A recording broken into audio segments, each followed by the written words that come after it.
membunuh suami demi uang.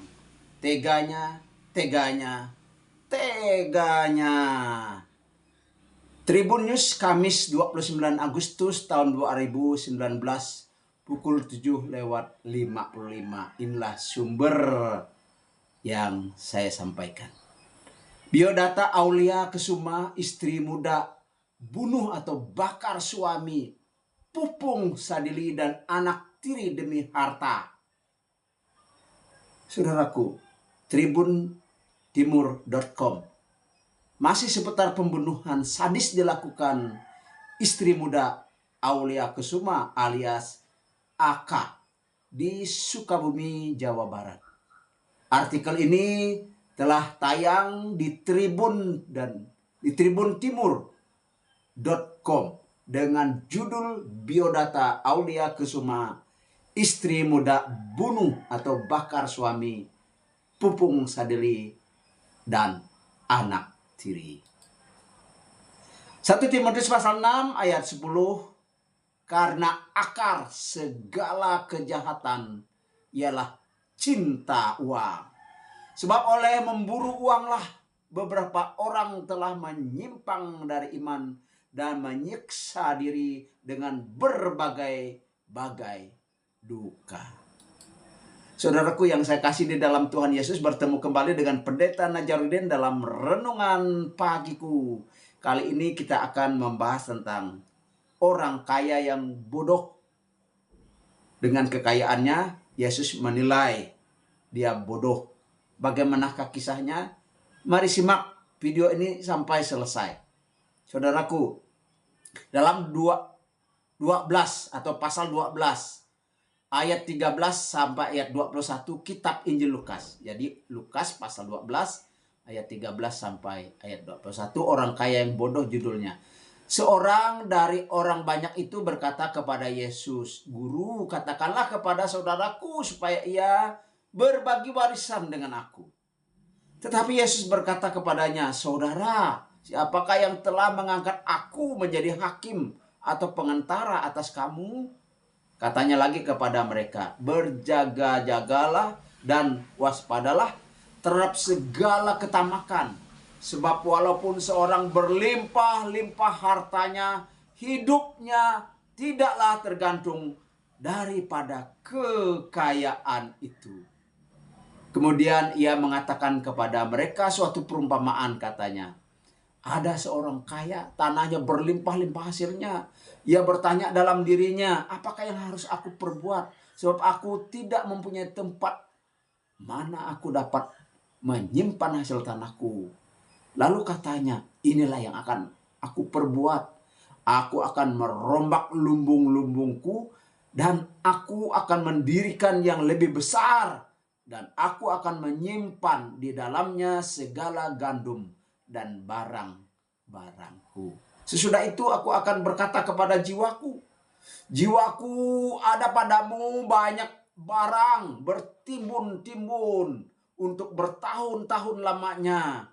Beristirahatlah, makan dan minum dan bersenang-senanglah." Tetapi firman Allah kepadanya, "Hai engkau orang bodoh, pada malam ini juga jiwamu akan diambil daripadamu. Dan apa yang telah disediakan, untuk siapakah itu nanti?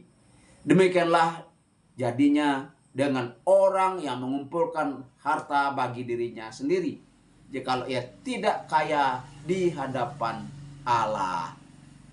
Apakah orang boleh kaya?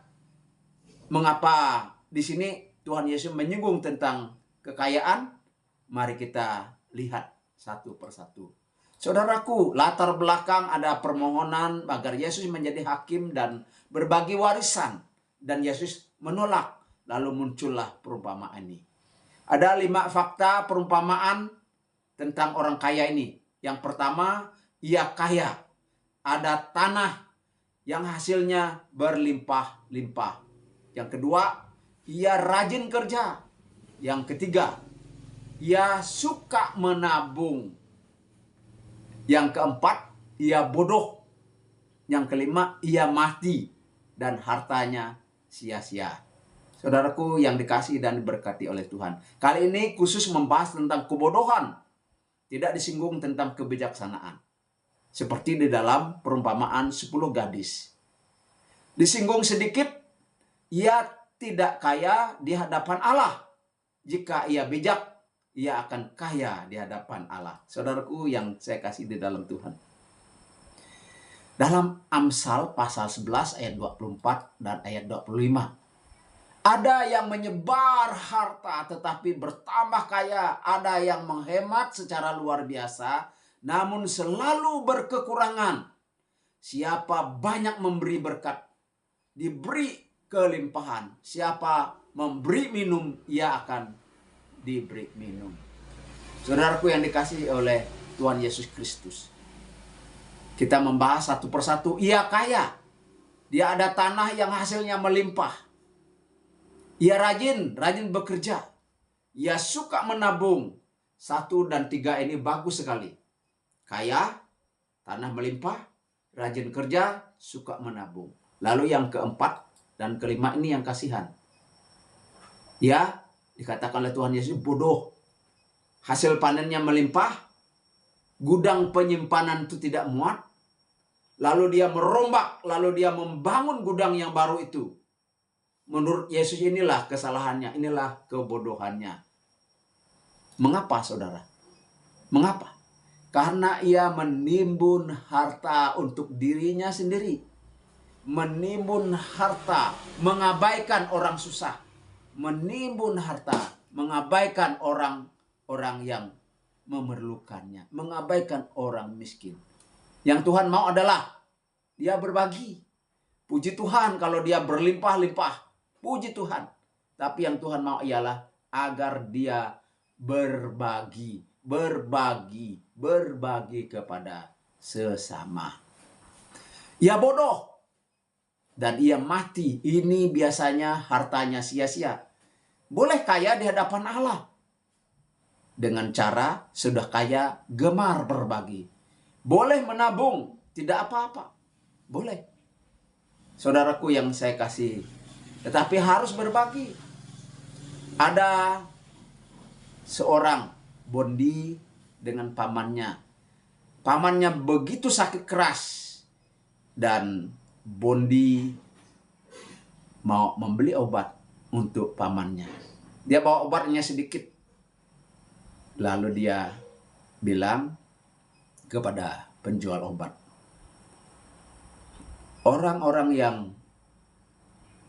mau beli ataupun mau menerima uangnya itu merasa bahwa uang itu tidak cukup.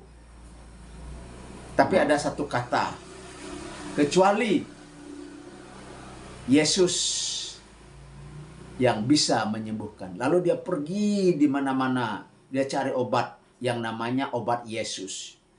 Di situ enggak ada, di sana enggak ada, di sana segala tempat enggak ada. Lalu dia ketemu dengan seorang tua. Orang tua itu sedang istirahat, sedang duduk. Dia melihat anak itu sedih. Lalu si bondi ini didekati. Ngapa anak? Pak, saya mau membeli obat. Tapi ditolak. Obat apa nak? Obat Yesus. Katanya Yesuslah yang menyembuhkan segala penyakit. Lalu orang tua itu, ya ambil. Lalu dia ambil uangnya. Lalu dia kasih obat. Tetapi orang tua itu rupanya pergi ke rumah sakit itu. Kemudian dia memberi pelayan yang terbaik. Dia pengobatan yang terbaik. Ternyata orang tua itu adalah seorang dokter yang memiliki rumah sakit. Dan dia kaya raya. Lalu dia memberi resep bahwa ini Yesus yang menyembuhkannya. Dan pamannya itu, puji Tuhan, sehat dan baik kembali. Saudaraku, memang kita wajib berbagi, tapi jangan sampai kaya terlebih dahulu. Kita wajib berbagi. Ayo kita senang dan rajin berbagi. Karena Tuhan menginginkan supaya kita senang berbagi. Kekayaan bisa berguna dan juga kekayaan bisa salah guna. Berguna untuk diri, untuk keluarga, untuk orang lain, untuk pelayanan Tuhan, untuk pelayanan sosial, panti, dan lain sebagainya. Salah guna bisa menjual jabatan, suap, sewa pembunuhan untuk membunuh orang, membunuh istri, membunuh suami, mempunyai wanita, simpanan, dan lain sebagainya. Contoh tadi Aulia Kusuma, istri bunuh suaminya dan bunuh anaknya, dan untuk menghilangkan jejak dia membakar mereka di dalam mobil. Saudaraku, dalam Alkitab ada dikisahkan tentang mencuri barang-barang yang dikhususkan Tuhan. Akibatnya orang Israel kalah. Ia dirajam dan dibakar. Yosua pasal 7, kisah tentang Akan yang ingin menjadi kaya. Gehasi, dia bohong minta upah nabi kepada Panglima Naaman. Akibatnya ia kena kusta Naaman. Raja Salomo kaya raya, tetapi dengan kekayaannya itu menyesatkan raja dengan berhala karena dia banyak istri. Tak minta kaya dia, tetapi Tuhan memberi hikmat dan memberi kekayaan kepadanya. Bagian yang terakhir, Amsal pasal 11 ayat 24 dan 25. Ada yang menyebarkan harta tetapi bertambah kaya, ada yang menghemat secara luar biasa namun selalu berkekurangan. Siapa banyak memberi berkat, diberi berkelimpahan. Siapa memberi minum, ia sendiri akan diberi minum. Bersama Yesus ada masa depan, bersama Yesus masa depan cemerlang. Pasti. Demikian renungan pagi Pendeta Najarudin. Haleluya.